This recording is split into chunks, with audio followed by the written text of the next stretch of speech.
ఇంటికి విఘ్నేశ్వరా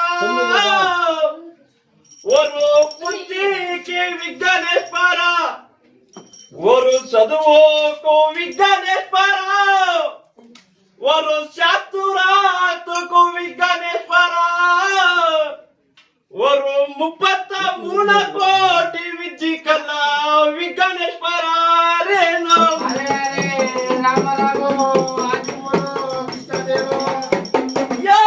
ఓరు లోక పూజికి విఘ్నేశ్వరా మునే మునే నీయప్ప ఓరు మునియోడ ఉనో పాద పూజియప్ప రేణు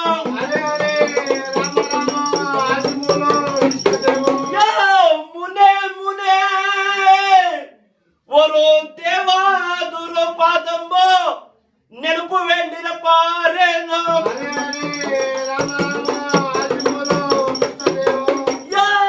ఓరు పిన్నాలే ఓరు గురువు పాదంబో నెలుపు వెండిరయో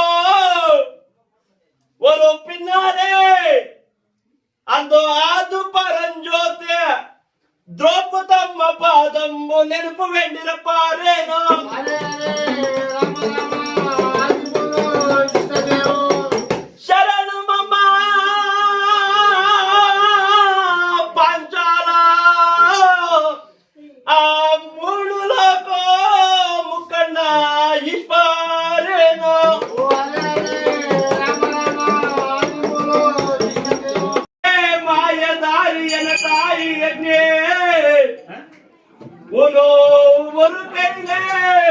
ఉద్దరికే వీరు చాటి జనతాయి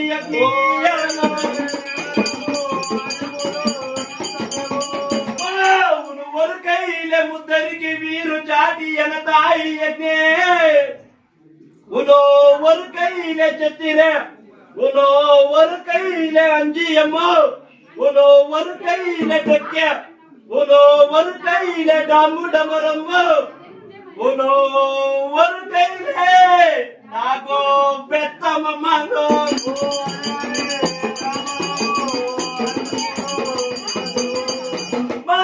ఉను ఒరుకైలే నాగు పెద్దమ్మ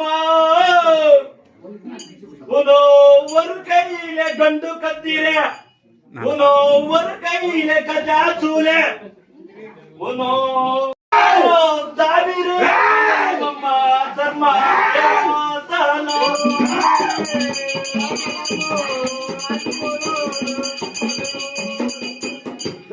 రమణ గోవిందో ద్రౌపదమ్మ నాడి సంపతి గోవిందో పాపురిగానికి అద్భుతాడే పుట్టినాడు కాబట్టి భూమి కుమారమంతా ధర్మము కోరి నిప్పేనే పార్వత ఈ రీతిగా ఇంద్రకళ తీసుకోడు పార్వత దేవికి సమాధానం చెప్తా ఉండేట్లే ఇంకా 5 నిమిషాలకే నాయన ఆ భూమి భూపారమంతా ఆ రణమనే కోరిందే కదా తండ్రేను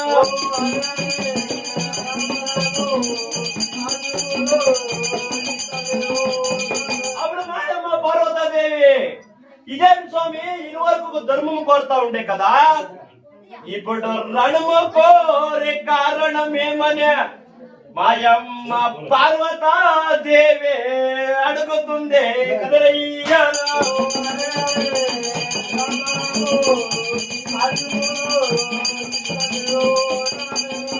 ఏమే పార్వత ఆ అరణ్యమున కుందే దేవి గర్భమందో రణరంగ భీముడే పుట్టిండాడే పరియాల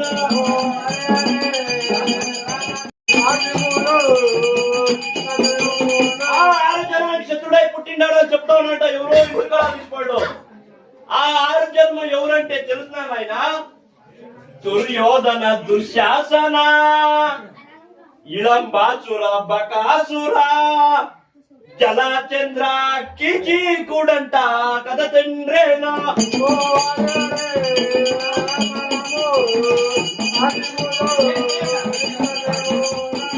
ఏమి పిచ్చినే నేను చూడాలనే మాయమ్మ పార్వతాదేవి అంటుంది కదరయ్యా.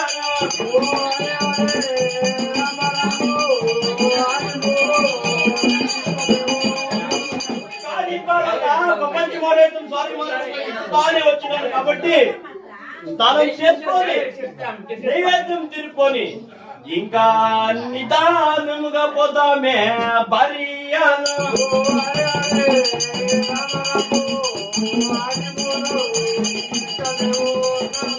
ఈ రీతికి ఇంద్రకళ తీసుకోవడం మాయమ్మ పార్వతాదేవికి సమాధానం చెప్తా ఉన్నట్లే ఆ కైలాసగిరి పర్వతము నిండా పోతుంగుగా నిండి ధర్మము ఆ దొరకాపురి పట్నానికే పోవును కథ తండ్రే నా. ఈ దాపురి గములో నన్ను గెలిచే తీరుడు ఎవడు లేదనే విష్ణు చక్రము గెరగెరగెరగెరన తిరుగునంట కథ తండ్రే నా.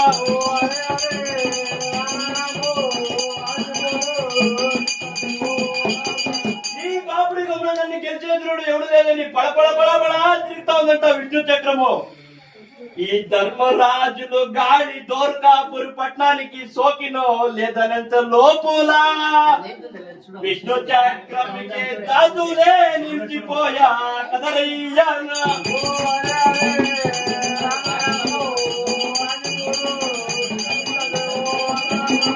ధర్మరాజులు గాలి సోకపాడి విష్ణు చక్రం దాదులు నిలిచిపోయినట్ట. అప్పుడు విష్ణు చక్రం ఏమంటా ఉందంటే వరే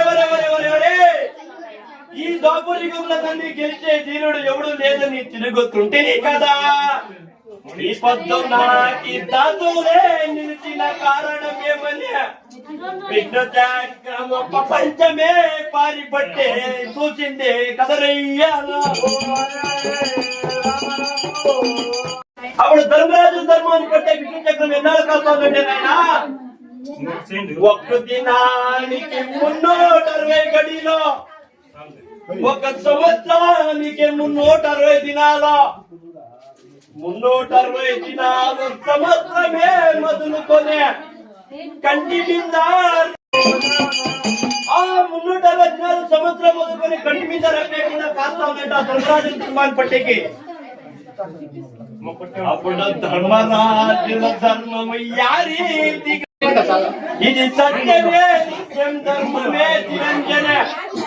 ఇది సత్యమే నిత్యం ధర్మమే తిరంజన. ఇది సత్యమే నిత్యం ధర్మమే తిరంజన. అప్పుడు విష్ణు చక్రం ఏమంటా ఉందంటే ఒరే ఒక దినం కాదు 2 దినం కాదు, 1 నెల కాదు 2 నెలలు కాదు, 4 నెలలు కాదు 6 నెలలు కాదు, ఒక దినానికి 360 గడిలో సంవత్సరానికి 360 దినాలు 360 దినాలు సంవత్సరం మొదలుకొని నేను కంటి మీద రెప్పేయకుండా కాసు చూస్తుంది కాబట్టి ఈ ధర్మరాజు ధర్మాన్ని పుట్టేకి నా చేత కాలేదు. ఇటువంటి ధర్మము ఈ శరీరం పోతే ఈ రీతిగా నిండితే గానీ వీడు భూపాలం మీద పుట్టిన 9 నిమిషాలకి భూమి ధర్మము కోరింది కాకును నా దోర్కాపురి పట్టణానికి గాలి స్వప్నాలు ఎదురంత నాకు దాతం నిలిచింది.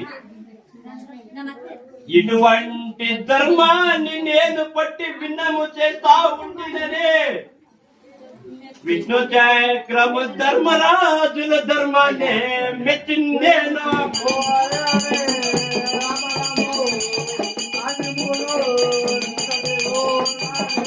ధర్మరాజు ధర్మాన్ని మెచ్చి సంవత్సరం మొదలుకొని నేను కంటి మీద రేపేయకుండా కాసి చూసిన కర్మము ఇప్పుడు అనేకమైన కర్మానికి నేను చిక్కిందా. ఈ కర్మముని నేను తెచ్చుకోవలసింటే